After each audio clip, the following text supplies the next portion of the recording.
예레미야서 18장 1절부터 17절까지 말씀입니다.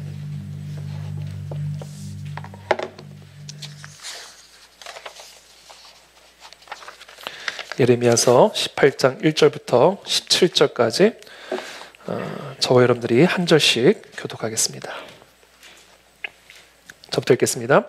여호와께로부터 예레미야에게 임한 말씀에 이르시되 너는 일어나 토기장의 집으로 내가 거기에서 내 말을 네게 들려주리라 하시기로 내가 토기장의 집으로 내려가서 본즉 그가 농노로 일을 하는데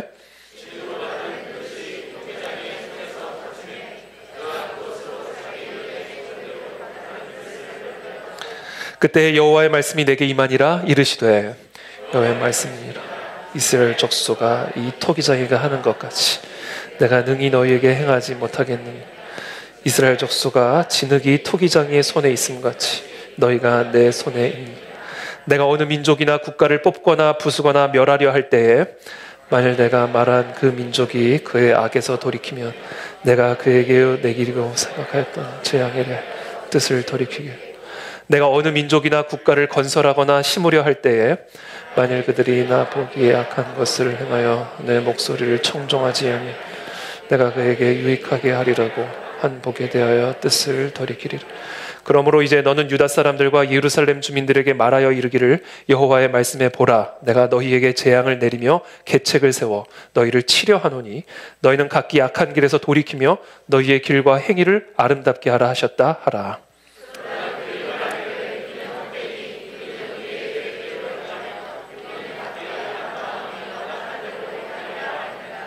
그러므로 여호와께서 이와 같이 말씀하시니라. 너희는 누가 이러한 일을 들었는지 여러 나라 가운데 물어보라. 처녀 이스라엘이 심히 가증한 일을 행하였도다.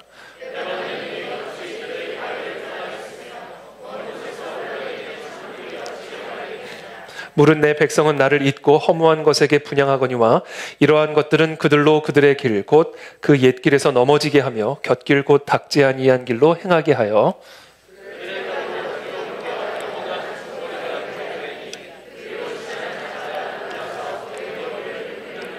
함께 읽습니다.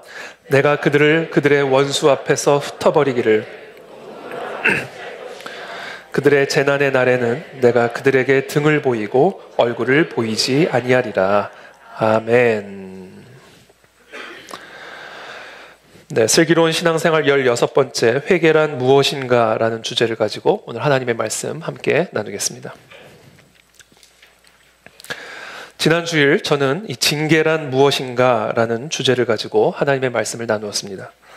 하나님의 징계라는 주제는 사실 매우 무겁고 또 무서운 주제입니다.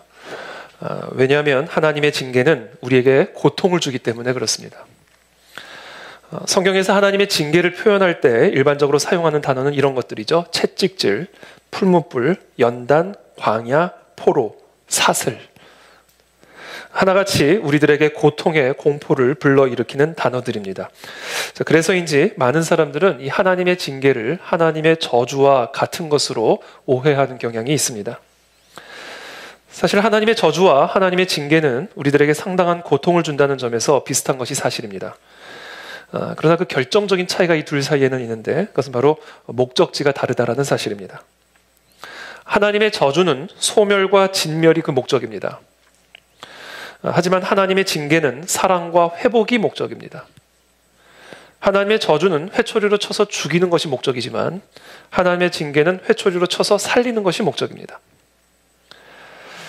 좋은 말로 해서는 변하지 않고 또 변할 수 없는 인간을 회초리로 쳐서 변화시킴으로써 하나님의 저주를 받아 죽지 않고 살리기 위한 것이 하나님의 징계의 궁극적인 목적인 것입니다. 자, 그러므로 하나님의 징계란 무엇인가? 하나님의 사랑이라고 말할 수가 있습니다. 하나님의 자녀들을 하나님의 저주로부터 구원하여 살리기 위한 것이 하나님의 징계, 그것이 바로 하나님의 궁극적인 목적인 것이죠. 그래서 히브리서 12장 6절에서 히브리서 기자는 이렇게 말합니다. 주께서 그 사랑하시는 자를 징계하시고, 징계는 사랑이라는 거예요. 그가 받아들이시는 아들마다 채찍질을 하심이라. 자, 그렇다면 하나님께서 하나님의 자녀를 징계하시는 좀 더 구체적인 이유와 목적은 무엇일까? 그것은 바로 하나님의 주권을 가르쳐 주시기 위함입니다. 이게 여러분 하나님이 우리를 징계하신 단 하나의 목적이라고 저는 감히 말할 수가 있습니다. 하나님의 주권을 가르쳐 주시기 위함이에요. 우리 모두는 이 하나님의 주권을 이해하고 인정하는 것에 있어서 변화를 받아야만 합니다.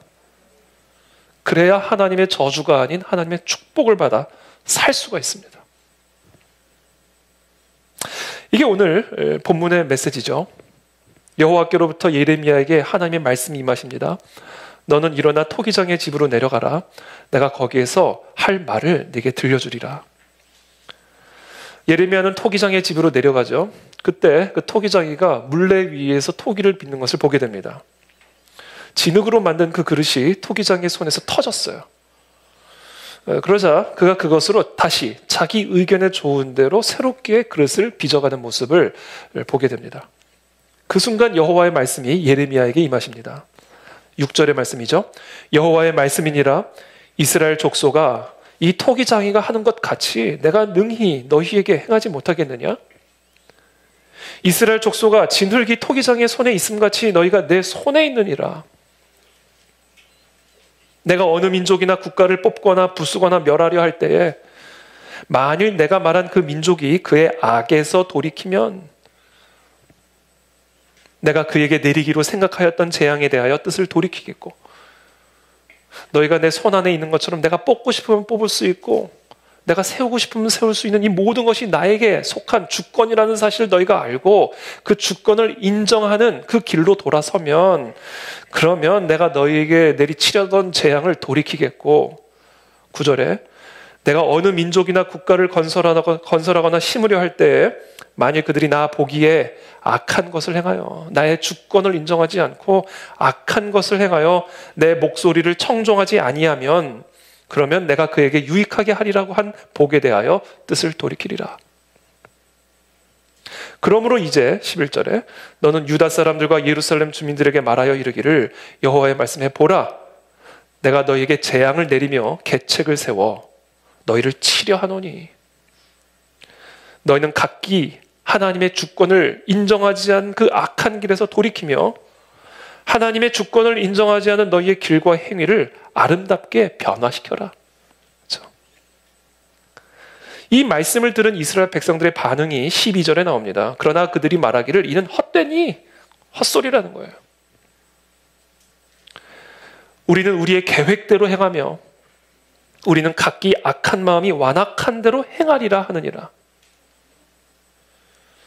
13절에 그러므로 여호와께서 이와 같이 말씀하시니라 너희는 누가 이러한 일을 들었는지 여러 나라 가운데 물어보라. 처녀 이스라엘이 심히 가증한 일을 행하였도다. 레바논의 눈이 어찌 들의 바위를 떠나겠으며 먼 곳에서 흘러내리는 찬물이 어찌 마르겠느냐. 자, 있을 수 없는 일을 이스라엘 백성들은 하나님에게 했다라는 거예요. 어떻게 이스라엘 백성 같은 나라가 하나님의 주권을 부정하고 악한 길로 나갈 수가 있겠느냐라는 것이죠. 무릇 내 백성은 나를 잊고 허무한 것에게 분향하거니와 이러한 것들은 그들로 그들의 길 곧 그 옛길에서 넘어지게 하며 곁길 곧 닦지 아니한 길로 행하게 하여 그들의 땅으로 두려움과 영원한 웃음거리가 되게 하리니 그리로 지나가는 자마다 놀라서 그의 머리를 흔들리라. 내가 그들을 그들의 원수 앞에서 흩어버리기를 동풍으로 함같이 할 것이며 그들의 재난의 날에는 내가 그들에게 등을 보이고 얼굴을 보이지 아니하리라. 하나님의 징계를 선언하고 계시는 것이죠. 하나님의 징계는 하나님의 사랑입니다. 그러나 그 징계의 목적을 우리가 정확하게 이해하고 그 목적에 합당하게 반응할 때만 하나님의 징계는 하나님의 사랑이 될 수가 있는 것이지 그렇지 않으면 오늘 이 이스라엘 백성들처럼 그것을 헛소리라고 생각을 하게 되면 하나님의 징계는 곧 하나님의 저주가 되어버립니다. 히브리서 12장 11절의 말씀입니다. 무릇 징계가 당시에는 즐거워 보이지 않고 슬퍼 보이나 후에 그로 말미암아 연단받은 자들은 의와 평강의 열매를 맺느니라. 그러므로 피곤한 손과 연약한 무릎을 일으켜 세우고 너희 발을 위하여 곧은 길을 만들어 저는 다리로 하여금 어그러지지 않고 고침을 받게 하라. 여러분, 우리의 다리를 절게 만드는 것, 우리의 손과 무릎을 연약하고 피곤하게 만드는 것은 무엇이냐? 하나님의 주권에 대한 우리의 무지와 망각입니다. 그래서 이 하나님의 징계는 하나님의 주권에 대해서 무지한, 망각한 우리들로 하여금 이 하나님의 주권에 대한 아주 따끔한 깨우침을 얻게 하심으로써 우리 스스로를 낮추고 하나님의 주권 아래 살아가게 하시기 위함이에요. 내 손이 있다라는 거예요. 우리를 지배하고 다스리시는 이 하나님의 주권의 손길을 이해하지 않고 인정하지 않고 망각하고 살아가는 자들에게 하나님의 손이 있다라는 것을 깨우쳐 주시는 거예요. 그래서 이 주권 아래 살아가도록, 그래서 하나님의 저주로부터 우리를 살리기 위한 이 사랑의 목적이 징계의 목적이다라는 겁니다. 제가 지난주에도 야고보서 4장 13절의 말씀을 나누었죠. 들으라, 너희 중에 말하기를 오늘이나 내일이나 우리가 어떤 도시에 가서 거기서 1년을 머물며 장사하여 이익을 보리라. 이렇게 말을 하는 자들아, 내일 일을 너희가 알지 못하는도다. 너희 생명이 무엇이냐? 너희는 잠깐 보이다가 없어지는 안개니라. 너희가 도리어 말하기를 주의 뜻이면 우리가 살기도 하고 이것이나 저것을 하리라 할 것이거늘 이제도 너희가 허탄한 자랑을 하니. 그러니까 하나님의 주권을 인정하지 않으면 이렇게 허탄한 말을 할 뿐만 아니라 그 모든 말들이 다 악한 말이 되는 거예요. 왜? 이런 말들이 하나님의 주권을 인정하지 않는 말이기 때문에 그렇습니다. 그러므로 이 하나님의 징계가 우리에게 고통을 준다라는 것만큼은 분명하지만 고통 그 자체는 징계의 목적이 아니라 징계의 수단에 불과한 것입니다. 하나님의 주권을 알지 못하고 인정하지 않은 자들에게 하나님의 손으로 고통을 가함으로써 이 손의 존재를 인지하게 하시기 위함이에요. 그리고 그 주권을 인정함으로써 그 주권 아래서 살아가도록 하시기 위한 이 하나님의 사랑이 징계의 목적이다라는 것이죠. 저와 여러분들이 지금 이 시대, 징계의 시대를 살아가죠. 하루아침에 온 세상이 스톱이 되었고 하루아침에 우리는 딱 한 마스크를 써야만 어디로 들어갈 수 있는, 하루아침에 이런 세상이 됐죠. 우리는 이런 상황들을 통해서 무엇을 느낍니까? 마스크만을 느껴서는 안 돼요. 한순간 우리의 입을 이렇게 닫게 만드실 수 있는 하나님의 주권적인 손길을 느낄 수 있어야 됩니다. 이게 징계의 목적이기 때문에 그래요. 그래서 우리는 두렵고 떨리는 그 주권 아래로 들어가야 되는 거예요. 이게 이 징계의 합당한 목적입니다. 그러므로 우리는 지금과 같은 이 징계의 시대를 살아갈 때 그 징계가 주는 고통에만 매몰되어 있을 게 아니라 그 고통이라고 하는 도구를 사용하셔서 우리에게 주고자 하신 이 가르침, 이 하나님의 주권에 대한 가르침을 받아들여야 돼요. 그 주권에 대한 가르침을 받는 일에 우리의 모든 관심을 집중시켜야 됩니다.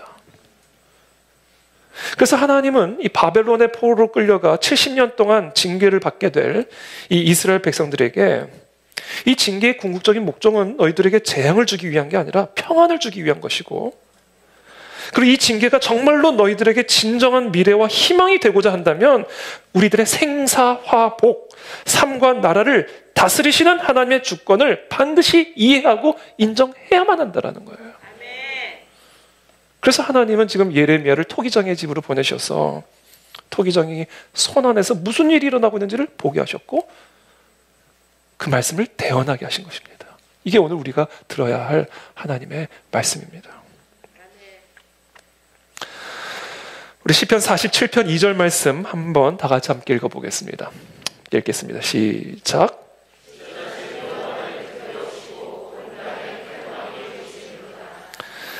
자, 우리 하나님은 어떤 분이신가? 지존하신 여호와, 두려우시고 온 땅의 큰 왕이 되심이로다.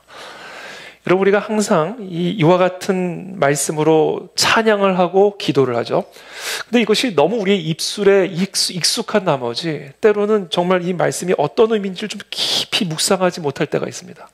지존하신 여호와, 항상 우리가 찬양하고 기도하죠. 지존하신 여호와, 두려운 여호와. 근데 여러분 한번 가만히 이 지존하신 여호와가 어떤 의미인지를 좀 깊이 한번 묵상하게 되기를 바랍니다. 지존하신 여호와는 지극히 높으신 여호와예요. 이 지존하신 여호와가 어떤 분이신지에 대해서 이사야서 46장 9절에서 좀 더 구체적으로 설명하십니다. 나는 하나님이라. 나 외에 다른 이가 없느니라. 나는 하나님이라. 이분이 지존하신 하나님이십니다. 내가 시초부터 종말을 알리며 아직 이루지 아니한 일을 옛적부터 보이고 이르기를 나의 뜻이 설 것이니 내가 나의 모든 기뻐하는 것을 이루리라 하였노라. 이것이 지존하심의 의미예요. 나 외에는 다른 신이 없어서 내 뜻은 그냥 세워지는 거야. 이 얘기하시는 거예요. 내가 기뻐하는 일은 그냥 이루어지는 거야. 그래서 나는 시초의 종말을 얘기할 수 있는 분이야. 사람이 아니죠. 시초의 종말을 이야기할 수 있는 존재야. 아직 이루지 아니한 일을 옛적부터 너희에게 보일 수 있는 존재야. 왜? 내 뜻은 그냥 되는 거기 때문에. 이게 지존하신 여호와 하나님의 의미예요. 그래서 우리는 그분이 두려운 거예요. 내가 내 삶을 컨트롤할 수 있는 게 아니기 때문에. 우리는 그 하나님의 주권의 지배를 받고 계시기 때문에 하나님의 뜻에 따라 죽을 수도 있고 살 수도 있고 망할 수도 있고 흥할 수도 있고 내 생사화복, 내 삶, 내 모든 것을 자신의 뜻대로 이루시는 하나님에게 달린 것이기 때문에 그래서 그분이 두려운 거예요. 이분이 지존하신 여호와이십니다. 그런데 그와 같은 하나님의 그 놀라운 주권이 저 하늘에 있는 게 아니라요, 낮고 낮은 이 땅에서 살아는 우리 안에서 역사하고 계신다라는 거예요. 시편 138편 6절의 말씀입니다. 여호와께서는 높이 계셔도 그렇게 지존하신 하나님이 낮은 자를 굽어 살피신다는 겁니다. 그 지존하신 주권으로. 여러분, 이 하나님의 이 지존하신 주권이 내 삶 속에서 역사하시는 것을 우리는 하나님의 섭리라고 부릅니다. 하나님의 그 높고 위대하신 주권이, 그냥 하나님이 원하시는 것은 그냥 되게 할 수 있는 그 주권이 이 땅에서 살아가는 내 삶 속에서 역사하실 때 우리는 우리의 삶 속에서 섭리의 신비를 발견하게 됩니다. 이건 신비예요, 신비.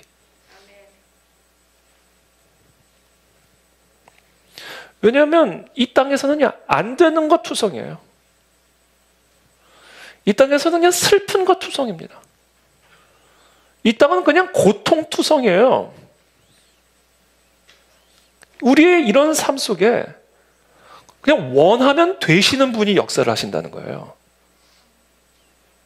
그러니까 이 땅에선 아무것도 안 되는데 다 돼. 그러니까 신비죠. 그게 신비인 거예요. 이게 섭리의 신비인 겁니다. 이 땅에서 살아가면 다 망하고 있는 것 같은데 다 살아나.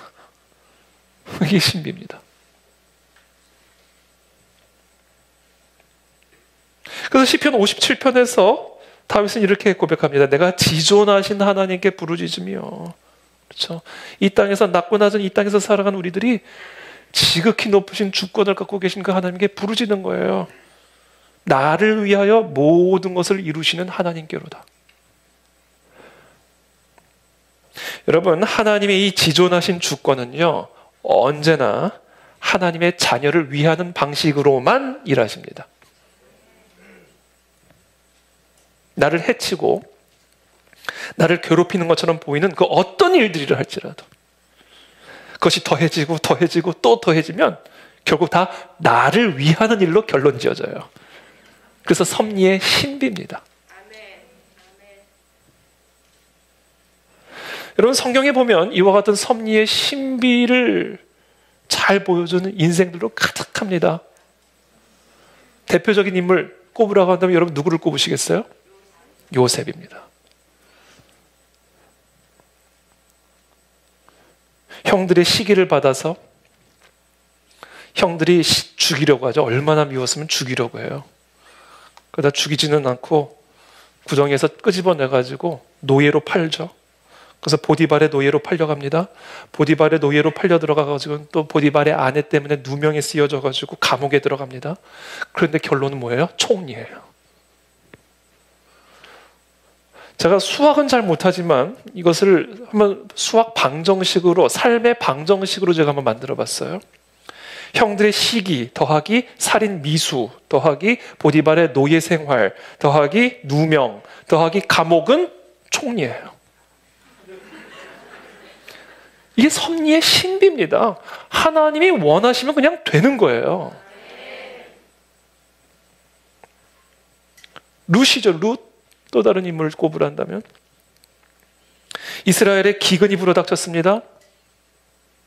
나오미가 온 가족을 이끌고 자신의 두 아들과 두 며느리와 남편과 함께 모압 땅으로 이민을 가죠. 살려고 갔는데 다 죽었어요. 남편 죽고 두 아들 죽고, 그러니까 달랑 과부 셋만 남은 겁니다. 그나마 자신의 며느리 하나는 자기 살 길 찾아 자기 집으로 돌아가고, 룻만 끝까지 나오미와 함께 남죠. 그리고는 고향 땅에 양식이 다시 공급된다라는 소식을 듣고는 완전히 다 남편 죽고 완전히 다 빈털터리가 되어서 다시금 고향 땅으로 돌아갑니다. 그리고는 완전히 빈털터리 신세가 돼서 먹고 살 게 없으니까 자신의 친족 보아스라고 하는 사람의 집에 가서 이삭 줍기를 하면서 간신히 입에 풀칠을 하는 거예요.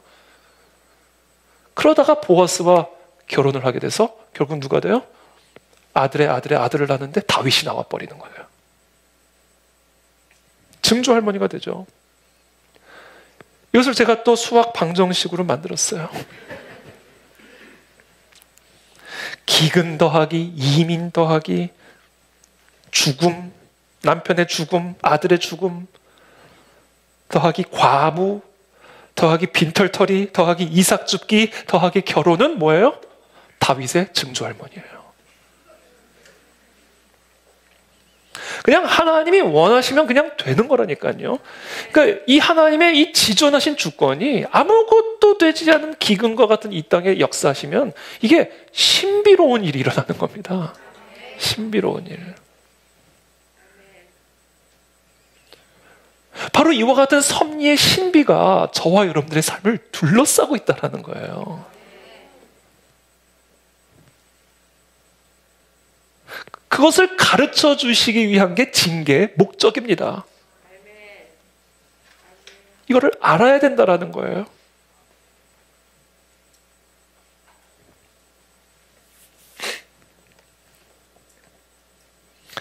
이스라엘의 역사는 이 하나님의 징계 안에 담겨진 이와 같은 하나님의 섭리를 설명해 주는 섭리 교과서입니다. 오늘 본문에서 토기장이의 비유가 우리에게 가르쳐 주고 있듯이 이스라엘 백성들은 하나님의 주권을 망각하고 여호와의 목소리를 청종하지 않게 되었고 그 결과 바벨론의 포로로 끌려가 하나님의 징계를 받게 됩니다. 그렇게 바벨론 포로로 끌려간 이스라엘 백성 가운데 한 여인이 있었는데 그 여인의 이름은 뭘까요? 성이 에입니다. 에스더. 에스더는 바벨론 제국을 무너뜨린 바사 제국 시대를 살았던 유대인입니다. 당시 바사 제국의 왕은 아하수에로 왕이었는데 이 왕이 어느 날 왕후 와스디를 잔치에 초대를 해서 거기 온 많은 사람들에게 자신의 아내의 아름다움을 자랑하고 싶었어요. 근데 와스디가 거절을 합니다. 그러니까 이 왕이 화가 난 거예요. 진노를 한 겁니다.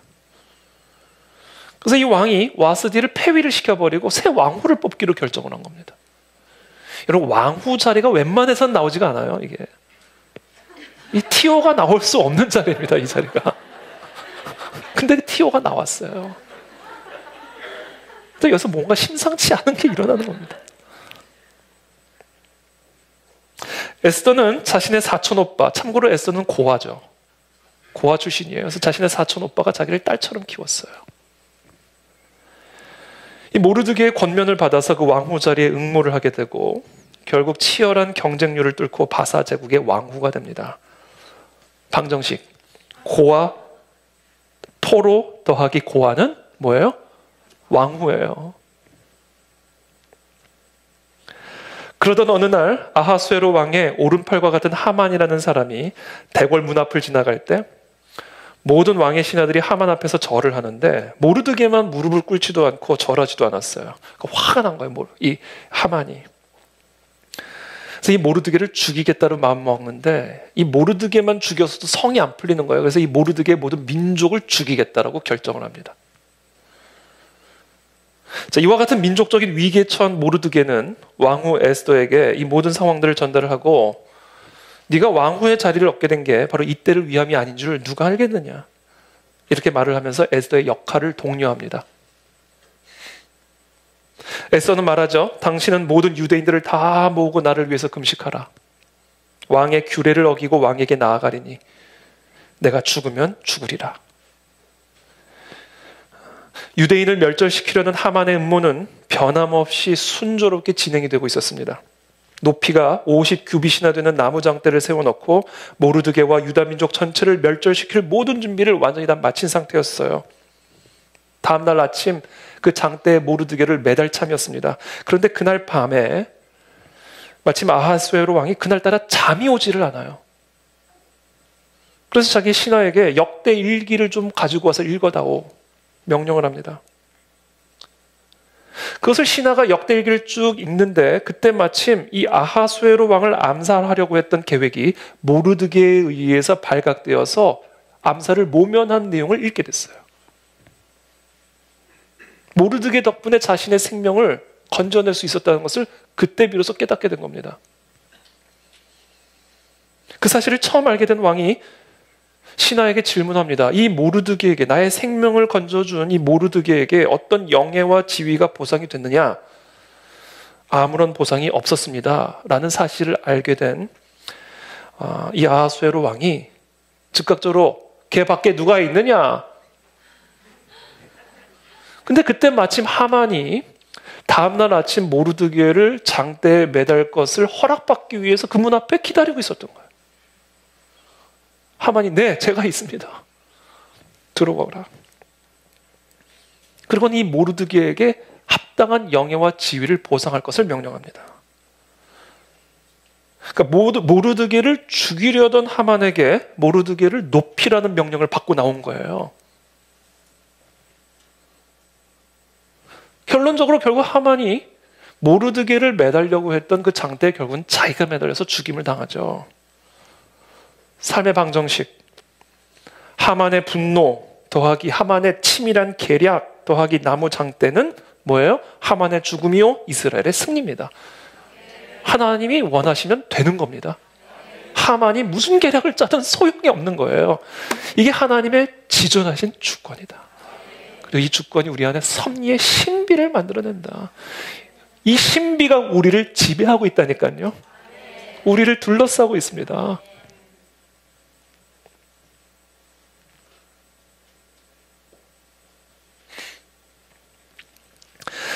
그러므로 우리 모두가 이와 같은 징계 시대에 환난과 곤경에 처해 있을 때에, 우리의 마음이 무거운 짐에 눌려 있을 때에, 우리의 삶을 지배하고 둘러싸고 있는 이와 같은 섭리의 신비를 다시금 기억하고 묵상하는 것은요, 우리의 마음과 기도에 놀라운 생명을 불어넣습니다. 저는 그런 은혜가 오늘 이 시간 우리 모두에게 있게 되기를 축복합니다. 바로 이게 징계의 목적이에요. 피부적으로 하나님의 손길을 느끼게 하는 겁니다. 그래서 하나님의 주권이면 하루아침에 세상이 이렇게 되는 거구나. 하나님의 주권이면 사람이 한순간에 이렇게 돼버리는 거구나. 라는 것을 깨닫고 그 주권 아래 들어가게 하시는 겁니다.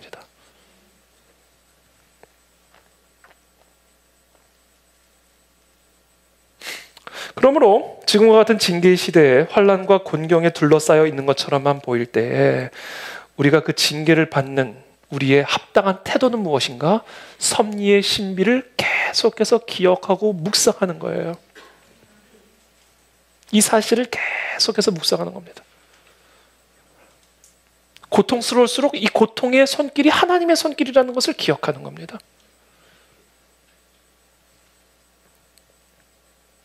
그래서 하나님의 주권이 우리의 삶을 지배하고 있음을 기억하는 거예요. 그래서 모르드게와 에스더는 하만의 음모로부터 건짐을 받은 그 놀라운 사건을 영원히 기념하기 위해서 그날을 불임일로 정을 하고요.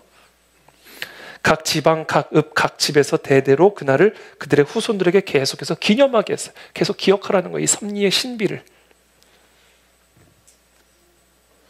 이스라엘 부모들은 자녀를 볼 때마다 하나님이 자신들에게 베풀어 주신 섭리의 신비를 잊지 않고 기억하기 위해서 자녀들에게 이름을 붙여주셨죠.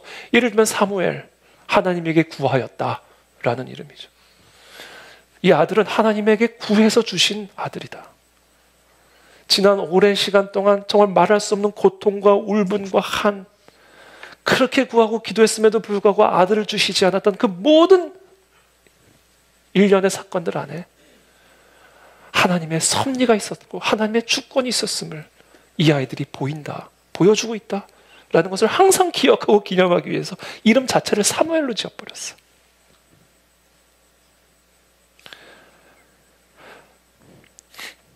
이스라엘이 하나님의 주목할 만한 섭리의 역사가 일어난 장소들을 개명을 해버리죠.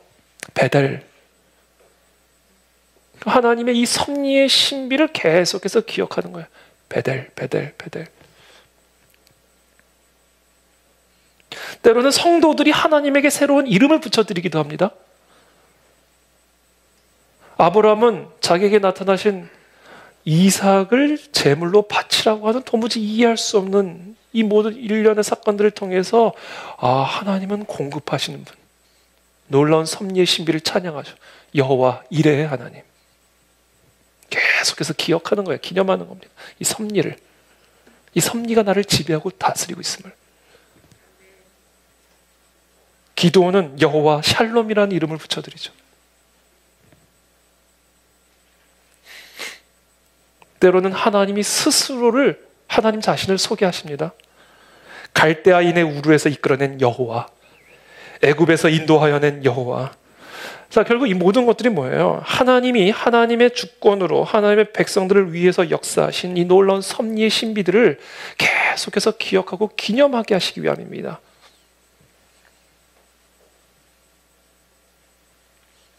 저는 그런 은혜가 오늘 이 시간 우리 모두에게 있게 되기를 축복합니다. 자, 우리가 이와 같은 하나님의 징계의 목적을 제대로 이제 이해를 했다면 이제 우리는 그에게 합당하게 반응을 해야 합니다.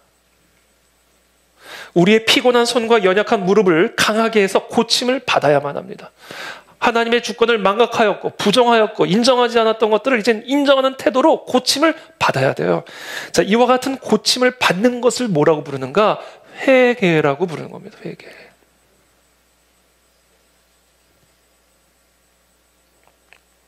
하나님의 주권에 대해 무지하고 인정하지 않고 제멋대로 하나님을 우습게 여기고 하나님의 말씀을 우습게 여기면서 살아가던 사람들이 이 하나님의 따끔한 손길의 징계를 받음으로써 만물의 머리 되시는 하나님의 주권을 비로소 이해하고 인정하는 태도로, 삶의 태도로, 관점으로, 생각으로 변화되는 것, 고침받는 것, 이것을 우리는 회개라고 부르는 거예요. 느부갓네살이 그 회개를 경험한 겁니다. 저 바벨론의 영광을 보라, 이게 다 나의 영광이 아니냐 하는 순간 짐승의 마음이 들어가 들판으로 나가 소처럼 풀을 뜯어먹고 7년 동안 독수리처럼 털이 자라고 새처럼 발톱이 짐승이 돼버린 거예요. 이 징계의 시간을 통해서 결국 느부갓네살이 깨달은 게 뭐예요? 교만하면 죽는 거구나. 너 위에 나 있다 라고 하는 이 하나님의 손길을 그냥 7년 동안 짐승처럼 소처럼 풀을 뜯어먹으면서 처절하고 철저하게 깨닫게 된 거죠. 이게 회개예요, 회개.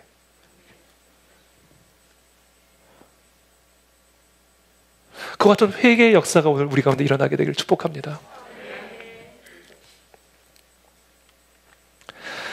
그렇다면 우리가 이 하나님의 주권에 대한 우리가 갖춰야 할 올바른 태도, 회개의 열매, 회개의 모습은 어떤 것일까? 자, 크게 5가지를 간략하게 말씀을 드리겠습니다. 첫 번째, 정말 이 하나님의 주권을 우리가 경험했다면, 이 징계 속에서 하나님의 주권을 인정한다면 우리는 어떤 태도로 바뀌어야 되냐면 우리 마음 안에 두려움이 있어야 돼요. 두려움. 하나님에 대한 두려움이 회복이 되어야 됩니다.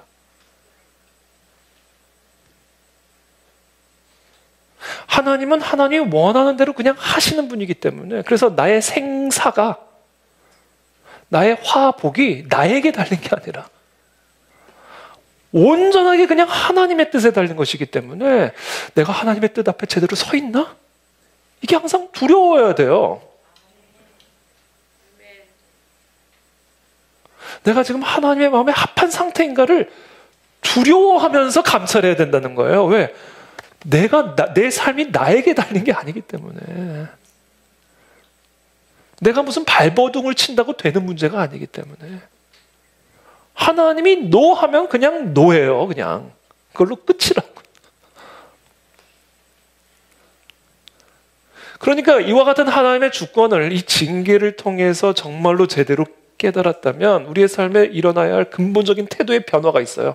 마음에 두려움이 있어야 돼요. 항상 이 두려움의 불씨가 켜져 있어야 됩니다.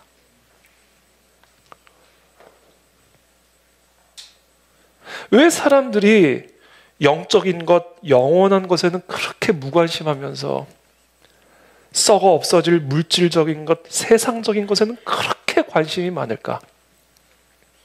사람들은 도대체 왜 인간의 가르침과 세상의 풍조는 그렇게 중요하게 여기면서 왜 그렇게 하나님과 하나님의 말씀에 대해서는 우습게 여기는 것일까? 그 이유를 사도 바울이 로마서에서 분명하게 말씀합니다. 그들의 눈앞에 하나님을 두려워함이 없느니라. 이 하나님의 주권을 두려워하는 마음이 없는 거예요. 그래서 내가 열심히 하면 되는 줄로 알아요. 내가 결정하면 되는 줄로 안다고요, 사람들이.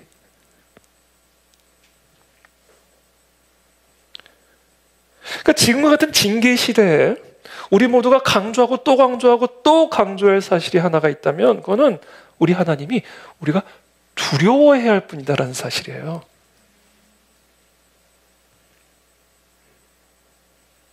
이 하나님의 주권, 이 지존하신 주권으로부터 흘러나오는 이 하나님의 그 위엄, 원하면 하시고 뜻하시면 이루어지는 마치 토기장의 손 안에 있는 이 진흙과 같은 존재라는 사실을 우리가 알게 되면, 그래서 이 하나님의 지존하신 주권으로부터 흘러나온 이 위엄을 우리가 인식하게 되면 그때 우리의 마음속에 이 두려움이 일어납니다.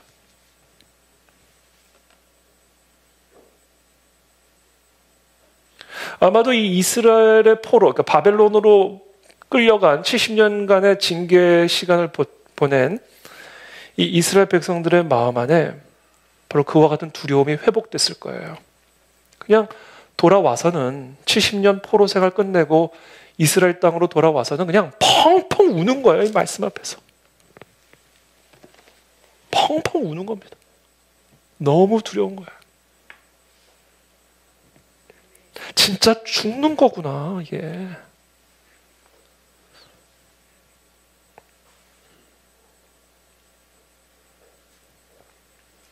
그러니까 이 하나님의 주권, 하루아침에 예루살렘 성전도 다 날려버리시고, 하루아침에 예루살렘 성벽 다 무너뜨리고, 왕은 눈알 뽑혀가지고 바벨론 포로로 끌려가고, 하루아침에 이렇게 되는 거구나, 나라가. 하나님의 주권을 너무 생생하게 보게 되는 거죠.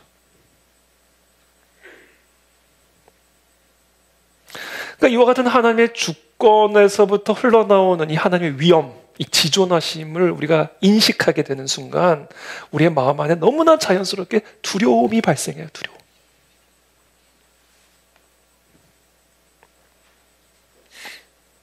그리고 이 두려움이 하나님을 대하는 태도를 바꿔버립니다.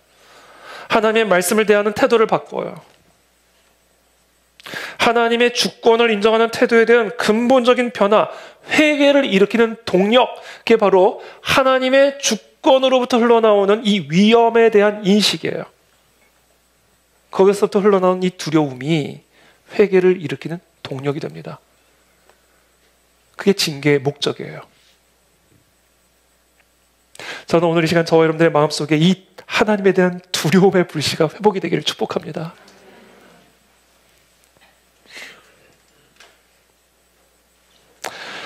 자, 이와 같은 하나님에 대한 두려움을 우리가 갖게 되면 두 번째 태도의 변화가 일어납니다. 그건 뭐냐면 하나님의 말씀이 두려워요. 그래서 이 말씀에 대해서 절대 복종이에요. 절대 복종.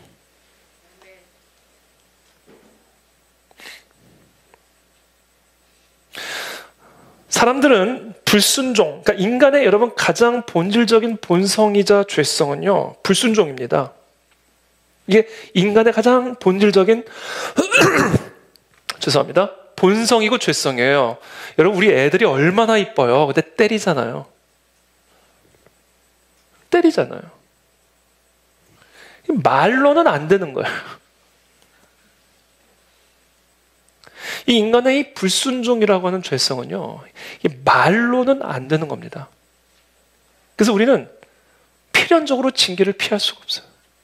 왜? 인간의 가장 본성적인 죄성이요 본성이 불순종이기 때문에 그래요.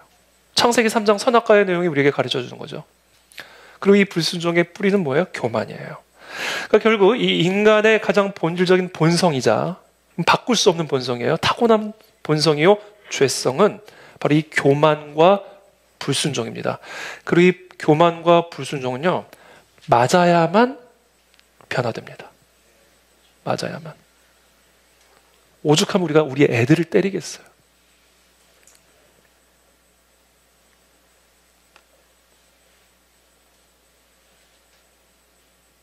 우리는 이와 같은 하나님의 징계를 통해서 하나님의 주권을 인정하지 않는 나의 교만함을 꺾어서 스스로를 낮추고 하나님의 말씀에 절대적으로 복종하는 태도로 바꾸어 가시는 거예요. 이 징계를 통해서 불순종은 곧 죽음이구나 라는 사실을 이 이스라엘 백성들은 철저하게 깨닫게 된 겁니다. 그리고 그것을 오늘 본문이 경고하고 있는 겁니다.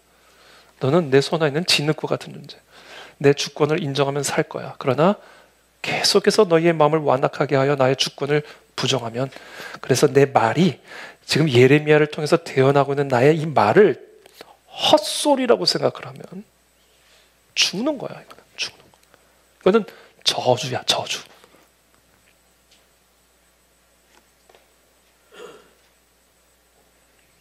그래서 여러분 이스라엘 백성들이 포로로 끌려갔다가 돌아와서는요, 제일 먼저 한 일이 뭐예요? 에스라가 율법을 낭독하죠. 그러니 율법에서 펑펑 울기 시작하죠. 우리가 이래서 망했었구나. 이래서 우리가 다 이렇게 70년 동안 포로로 끌려갔구나. 그러더니 이 말씀 앞에서 말씀을 앉아서 읽지도 않아요. 다 일어섭니다. 그리고 이 말씀을 낭독하면서 모든 이스라엘 백성들이 펑펑 울기 시작하고, 에스라는 말씀을 가르치기 시작하고, 느헤미야는 그 말씀을 토대로 해서 개혁을 하기 시작하고, 그래서 예루살렘의 재건이 시작이 되는 겁니다.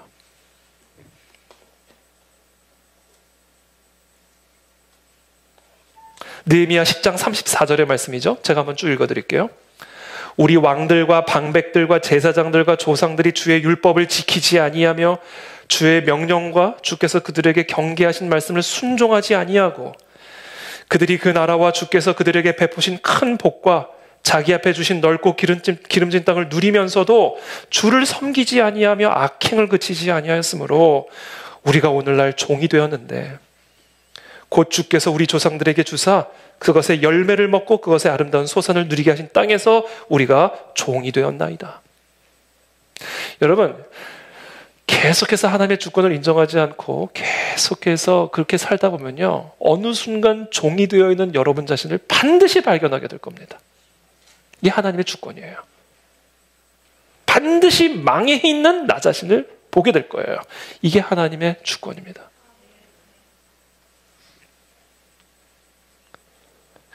우리의 죄로 말미암아 주께서 우리 위에 세우신 이방 왕들이 이 땅에 많은 소산을 얻고 그들이 우리의 몸과 가축을 임의로 관할하오니, 이게 다 우리의 죄 때문이라는 거예요. 하나님의 주권을 인정하지 않은 우리의 교만과 불순종 때문이라는 거예요. 우리의 곤란이 심하오며 우리가 이 모든 일로 말미암아 이제 견고한 언약을 세워 기록하고 우리의 방백들과 레위 사람들과 제사장들이 다 인봉하나이다 하였느니라. 제일 먼저 한 일이에요. 이 여호와의 율법을 인봉하는 겁니다.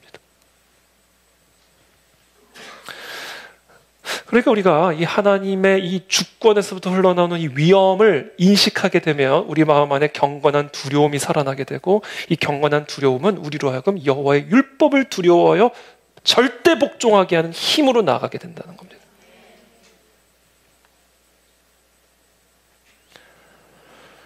모세와 아론이 바로에게 가서 하나님의 말씀을 대언하죠.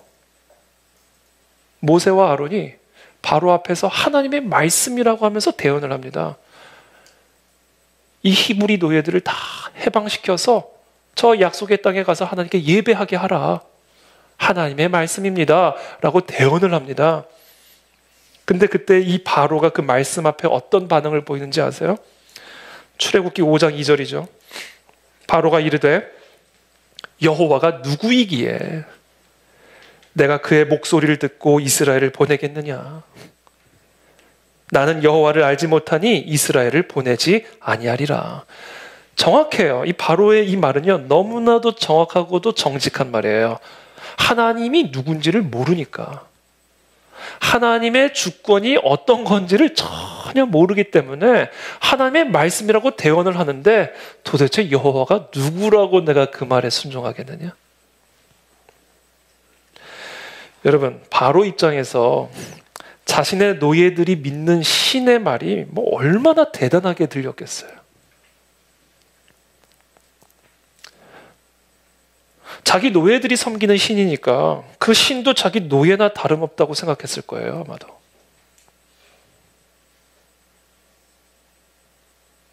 그 결과가 뭐예요?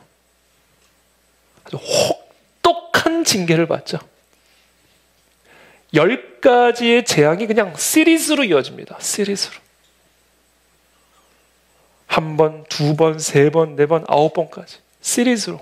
특별히 애굽의 신이라고 여겨지는 하나하나를 하나님이 다 치시죠. 그래? 내가 누군지를 몰라? 이거예요.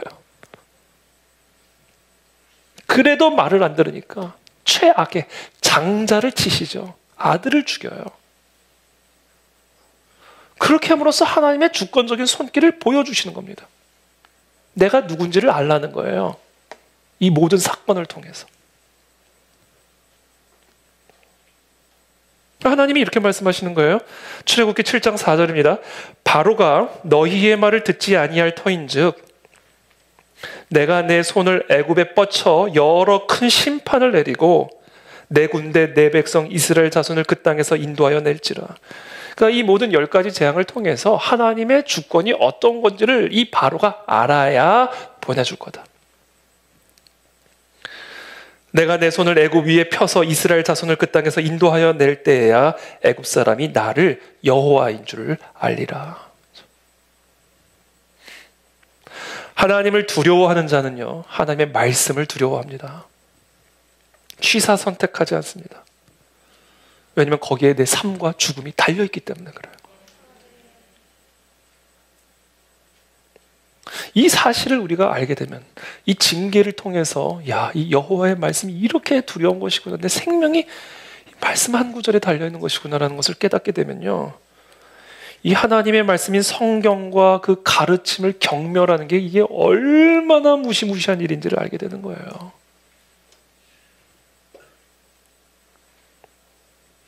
그게 바로 하나님의 징계가 우리에게 가르쳐 주신 목적이고, 그게 회개입니다. 그와 같은 회개가 일어나야 돼요. 그게 하나님의 징계에 합당한 우리의 태도의 변화입니다. 세 번째, 회개란 무엇인가?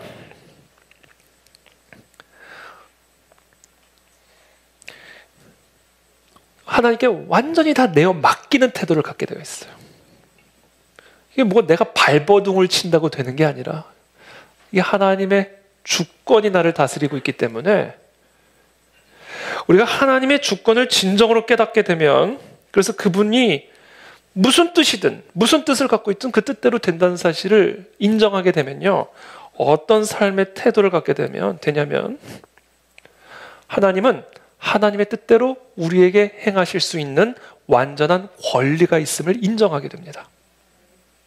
그분은 그렇게 하실 수 있는 권리가 있어. 이것을 인정하게 되는 거예요.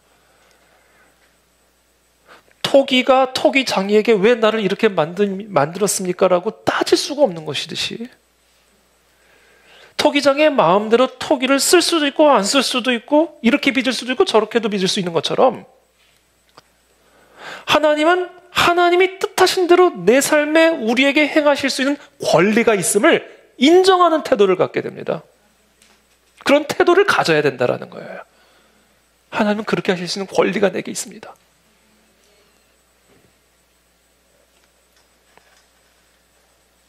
하나님이 내게 가난을 주시든 질병을 주시든 가정의 아픔을 주기로 선택하셨다면 비록 나의 마음은 온통 피투성이가 된다 할지라도 하나님은 그렇게 하실 수 있는 권리가 있음을 내가 인정하나이다. 와 같은 태도로 변화되어야 돼요. 그게 하나님의 주권을 인정하는 태도입니다. 그게 토기장의 손 안에 있는 토기의 태도예요. 근데 이게 쉽지가 않죠. 나에게 고통을 주는데 그 고통이 하나님의 뜻이라고 인정한다는 것은 쉬운 일이 아니에요. 내 마음이, 내 삶이 온통 피투성이가 되어버렸는데 이것이 하나님의 뜻이라고 인정한다는 것은 우리의 내면에 아주 치열한 싸움을 하게 만드는 것이죠. 그래서 우리는 이 이생의 삶이 끝나는 그 순간까지 이 하나님의 주권을 인정하는 일에 있어서 끝없는 이 내면의 싸움이 지속될 것임을 여러분들이 기억하셔야 돼요.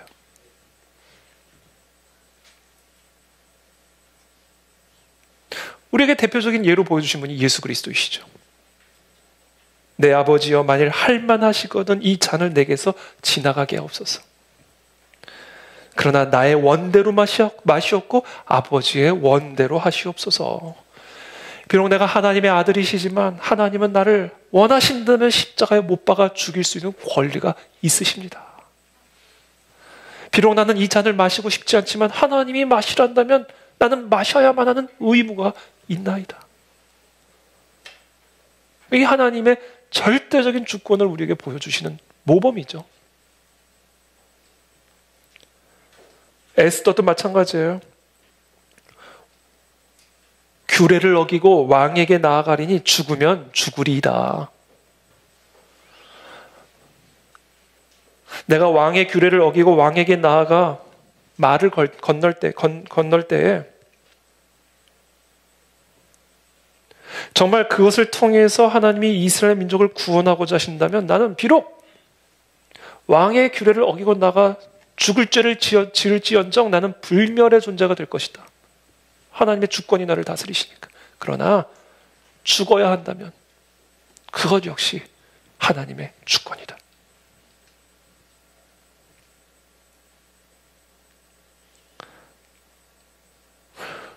다윗의 고백이 제가 지난주 금요철야 때도 나누었듯이 주의 인자심이 생명보다 나음으로 내 입술이 주를 찬양하나이다. 압살롬의 칼에, 자기 아들이죠. 자기 아들의 칼에 의해서 죽임을 당하는 것이 하나님의 인자심이다라고 고백하는 거예요. 그러니까 그런 일조차 하나님은 내게 행하실 수 있는 권리가 있으십니다. 그것조차 나를 향한 인자하심입니다라고 고백하는 겁니다. 이와 같은 태도로의 변화가 일어나야 된다는 거예요. 우리가 진짜 하나님의 주권을 인정한다면.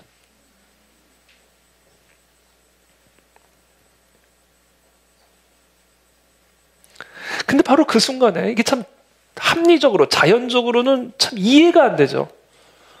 아니 내게 고통을 주시는데, 아니 내 아들의 칼에 의해서 죽임을 당하는데 그것조차 인자하심이라니, 그것조차 하나님의 주권이라는 사실을 겸허하게 받아들이라니, 이것은 어떻게 보면 우리의 자연적인 감정과는 배치되는 일이에요. 근데 놀랍게도 우리가 그렇게 주권을 인정할 때 우리의 내면의 사나운 폭풍들이 잠잠해지는 것을 경험하게 될 거라는 거예요. 왜냐하면 그게 영적인 원리이기 때문에 그래요. 우리가 상식적으로 생각할 때는 그럴 것 같지 않지만 이 모든 일들이 하나님의 주권이라는 사실을 인정하는 그 순간 내 마음에 요동치고 있던 그 사나운 폭풍들이 잠잠해지는 것을 경험하게 되고, 그렇게 잠잠해진 나의 영혼, 비록 내 눈에는 눈물이 가득할지 모르지만 확신에 찬 눈으로 하늘을 우러보며 예수님처럼 이렇게 말하게 될 거라는 거예요. 옳소이다. 이렇게 된 것이 다 아버지의 뜻이나이다.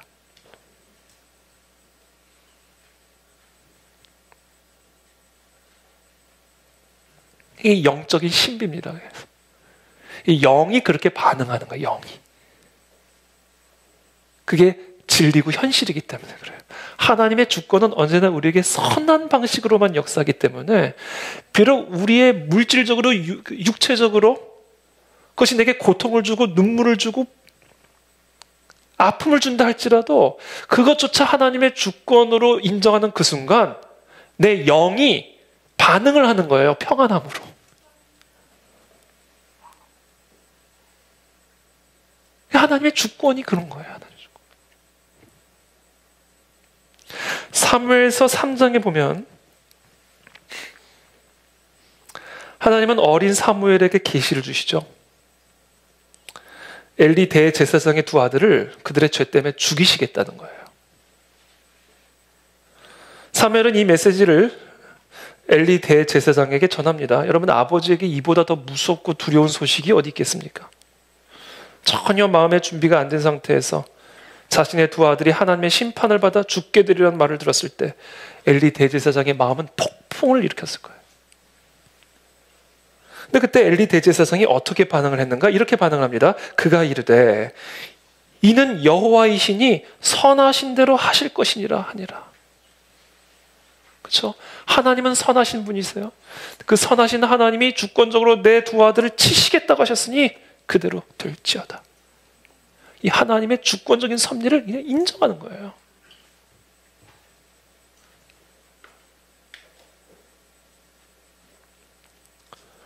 욥은 왜 고난을 당하는지를 모르고 당했습니다. 이 엘리 대제사장의 두 아들은 죄 때문에 심판을 받은 거예요. 근데 욥은요, 세상에서 유일하게 하나님의 복을 받아야 할 사람이었다면 그게 욥이에요. 근데 욥에게 이해할 수 없는, 납득할 수 없는 재앙이 불어닥치게 되죠. 하나님은 그에게 7 아들과 3 딸을 주셨어요. 하는 일마다 번성케 하셨고 큰 부자가 되게 하셨습니다.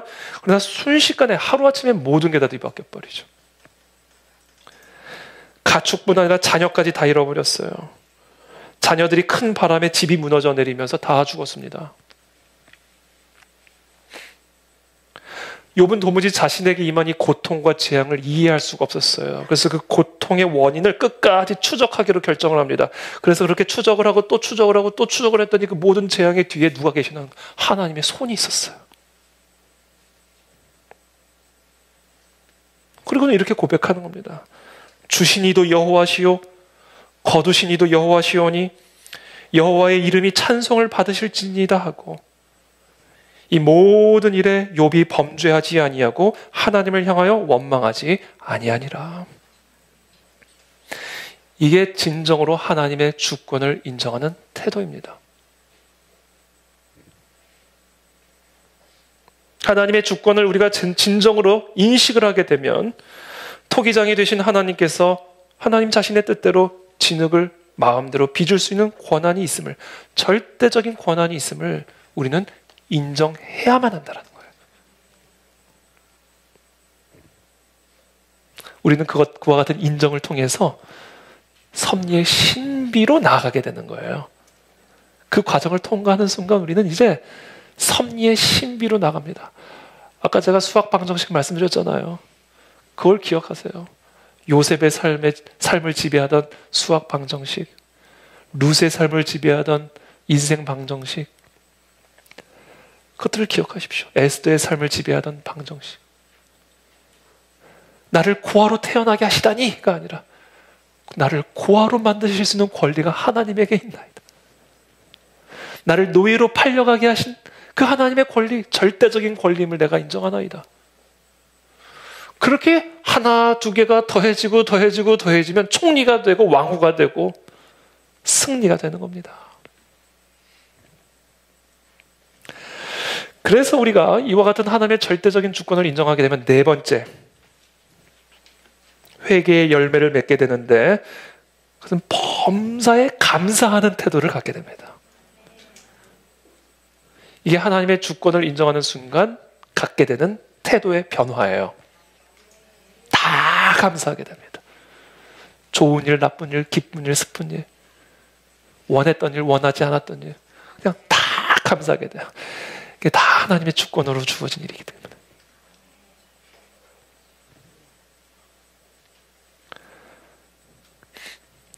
저는 이 손양원 목사님께서 두 아들이 이 공산당의 총에 맞아 죽습니다. 여러분, 이 손양원 목사님 두 아들이 죽는 그 순교당할 때, 총살당할 때, 그 순천 파출소 뒷마당에서 그 총살을 당하는데 다 자기 학급 친구들이었어요. 총에 맞아 죽는데 그걸 다 이제 목격을 하죠. 그 장면을 기록한 걸 읽으면요, 정말 마음이 너무 고통스러워요. 너무 고통스러워요. 형이 먼저 총살을 당하고 나도 죽겠습니다 하고 따라 나가서 같이 죽습니다, 동생도. 그리고는 이 두 아들의 장례식을 하는데 그때 목사님이 10가지의 감사 제목을 나눠요. 저는 이걸 뭐 어렸을 때부터 이 이야기를 들어가지고 이 설교를 듣고, 근데 저는 그때마다 전 좀 너무 오바다 그렇게 생각했어요. 좀 오바다. 그리고 이 감사 제목을 별로 듣고 싶지도 않았어요. 너무 부자연스럽고 너무 오바라고 느껴졌기 때문에, 심지어 지어낸 거 아니야 라고 생각할 만큼. 그래서 저는 이 손양원 목사님의 이 이야기, 그리고 이 감사의 10가지 제목을 뭐 어려서부터 쭉 들어왔지만 한 번도 제가 제대로 읽지를 않았어요. 한 번도. 이럴 수가 있을까 싶어서. 꼭 이렇게까지 해야만 하는 거냐 싶어서 제대로 읽어보지를 않았어요. 어제 처음 제대로 한번 읽어봤어요. 어제 처음. 나 같은 죄인의 혈통에서 순교의 자식들이 나오게 하셨으니 하나님 감사합니다. 허다한 많은 성도들 중에서 어찌 이런 보배들을 주께서 하필 내게 맡겨주셨는지 그 점 또한 주님 감사합니다. 삼남 삼녀 중에서도 가장 아름다운 두 아들 장자와 차자를 바치게 된 나의 축복을 하나님 감사합니다. 한 아들의 순교도 귀하다 하거늘 하물며 두 아들의 순교일이요 하나님 감사합니다. 예수 믿다가 누워 죽는 것도 큰 복이라 하거늘 하물며 전도하다 총살 순교당함이리요 하나님 감사합니다. 미국 유학 가려고 준비하던 내 아들 미국보다 더 좋은 천국에 갔으니 내 마음이 안심되어 하나님 감사합니다. 나의 사랑하는 두 아들을 총살한 원수를 회개시켜 내 아들 삼고자 하는 사랑의 마음을 주신 하나님 감사합니다.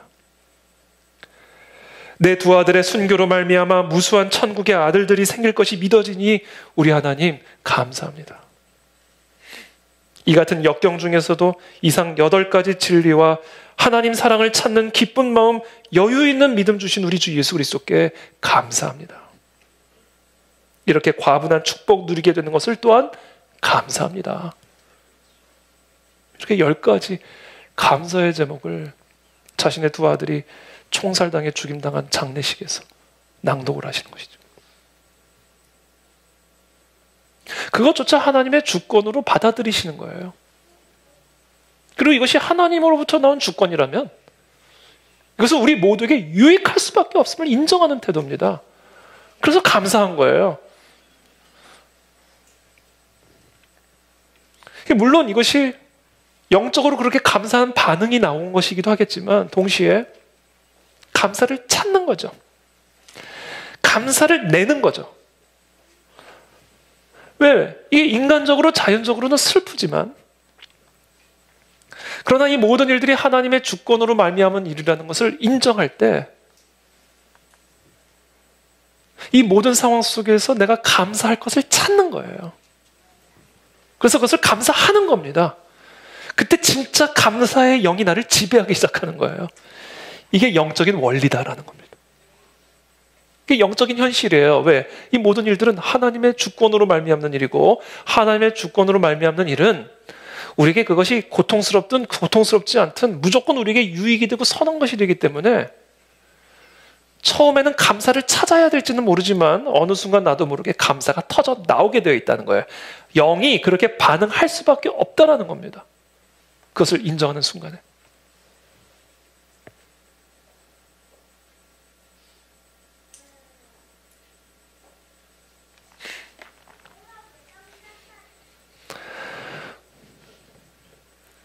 그래서 시편 63편 4절에 지난주 금요일에 우리가 함께 나눈 말씀이었죠. 다윗은 이렇게 고백합니다. 우리 한번 다 같이 한번 읽어볼까요? 시편 63편 4절부터의 말씀입니다. 함께 읽습니다. 시작.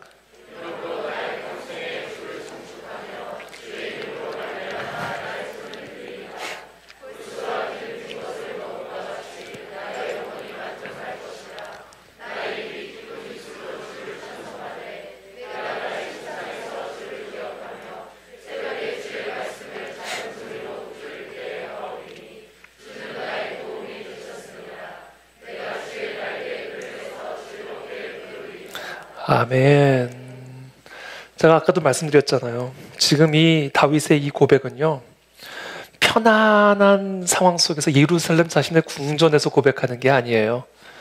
자기 아들이 다윗의 왕좌를 뺏으려고 반역을 일으켜서 죽이겠다고 달려들고 있는 상황입니다. 그래서 성소에서 쫓겨나고 예루살렘에서 쫓겨나가지고 유다 광야에서 배회하고 있는 상황이에요. 자기 아들이 자기를 죽일까 봐.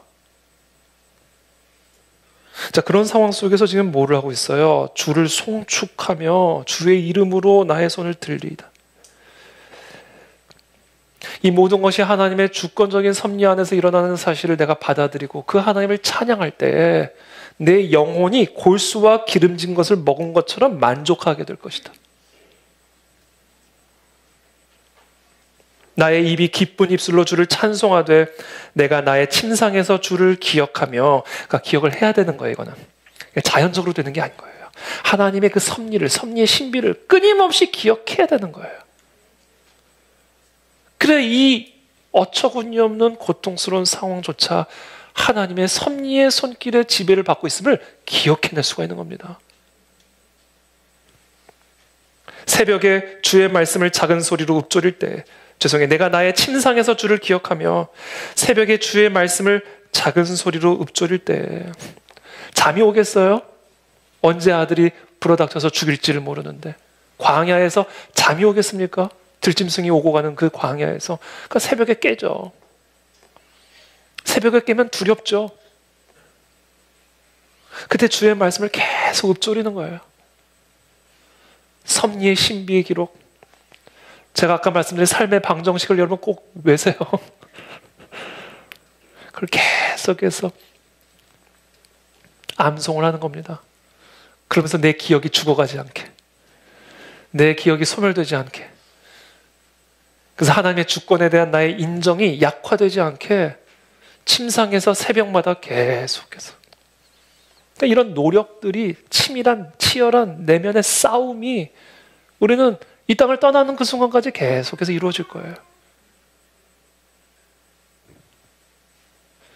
그래서 우리에게 요구되어지는 5번째 태도, 항상 경배하고 예배하는 태도를 지켜내야 된다는 거예요.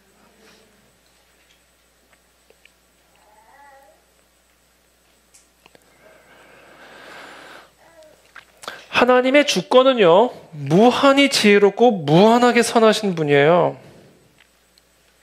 하나님은 일단 전능하십니다. 원하시는 건 하셔요.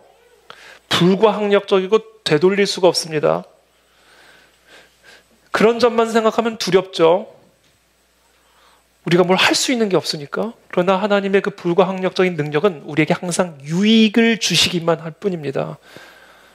그래서 우리는 모든 상황 속에서, 어떤 상황 속에서든 하나님께 감사할 뿐 아니라 그 하나님을 예배하고 경배하게 되어 있다. 그 하나님의 주권을 높여드리는 거예요. 내 생각보다 높으신 하나님을 찬양합니다. 내 길과는 다르지만 하나님의 길이 나의 길보다 높으시니 찬양하나이다. 그래서 높여드리는 거예요. 높여드리는 거예요. 우리가 언제 염려와 두려움이 우리 안에 들어오게 되냐면요, 하나님이 나보다 낮아질 때 두려움이 들어옵니다. 하나님이 나보다 낮아지면, 내가 하나님보다 높아지면, 바꿔 말하면 하나님의 지존하신 주권을 인정하지 않을 때 염려와 두려움이 나를 확 사로잡게 됩니다. 자, 예배와 경배가 하는 일은 무엇이냐? 나보다 밑으로 내려오신 하나님을 자꾸 높여드리는 거예요. 그래서 우리가 손 들고 찬양하는 겁니다. 자꾸 높여드리는 거예요. 그래서 우리가 손을 들고 찬양할 때, 목소리를 높여 찬양을 할 때 내 밑에 내려와 계신 하나님의 주권을 자꾸 내 상황보다도 밑으로 내려오신 그 하나님의 주권을 계속해서 높여드리는 거예요. 그래서 끊임없이 예배해야 되고 끊임없이 경배드려야 됩니다. 어려울 때 예배는 쉬는 게 아니에요. 어려우면 예배를 더 강력하게 해야 되는 거예요. 그래서 더 높여드려야 되는 겁니다. 그래야 섭리의 신비를 경험할 수가 있습니다. 이게 우리에게 요구되어지는 회개입니다. 그래서 예배는 이 세 가지를 유지하는 거예요. 항상 기뻐하라, 쉬지 말고 기도하라, 범사에 감사하라. 이는 그리스도 예수 안에서 너희를 향하신 하나님의 뜻이니라. 우리는 항상 기뻐해야 됩니다. 하나님의 주권 때문이에요. 무슨 상황에서는 우리는 무조건 기뻐해야 돼요. 섭리의 신비 때문입니다. 그러니까 우리가 어떤 상황에서든 기쁠 때, 기뻐할 때, 기쁨을 낼 때, 그때 우리는 하나님의 주권을 인정하는 예배가 되는 거예요. 쉬지 말고 기도할 때, 어떤 상황에서든 하나님의 지존하신 주권으로 나를 위해서 일하신 그 하나님을 인정한다면 부르짖으라는 거예요. 왜 가만히 있냐라는 겁니다. 불가능함이 없으신 분이시고 모든 일을 나를 위해서 일하신 그분에게 왜 침묵하고 있냐는 거예요. 부르짖으라는 겁니다. 그게 하나님의 주권을 인정하는 태도다라는 거예요. 그리고 범사에 감사하라는 거죠. 왜? 다 결국에는 나를 위하는 것으로, 나에게 기쁨을 주시고 나에게 생명을 주시고 결국 모든 일을 나를 위해서 이루실 것이기 때문에 그냥 감사하라는 거예요. 손양원 목사님처럼. 이게 예배다라는 겁니다. 그것이 하나님의 주권을 인정하는 것이다. 이와 같은 태도의 변화가 이 징계의 시대를 살아가는 우리 모두에게 요구되어지시는 하나님의 메시지입니다. 우리가 그와 같은 회개자로 또 예배자로 하나님 앞에 회복되어지는 그런 은혜가 우리 모두에게 있게 되기를 예수 그리스도의 이름으로 축복합니다. 함께 기도하겠습니다.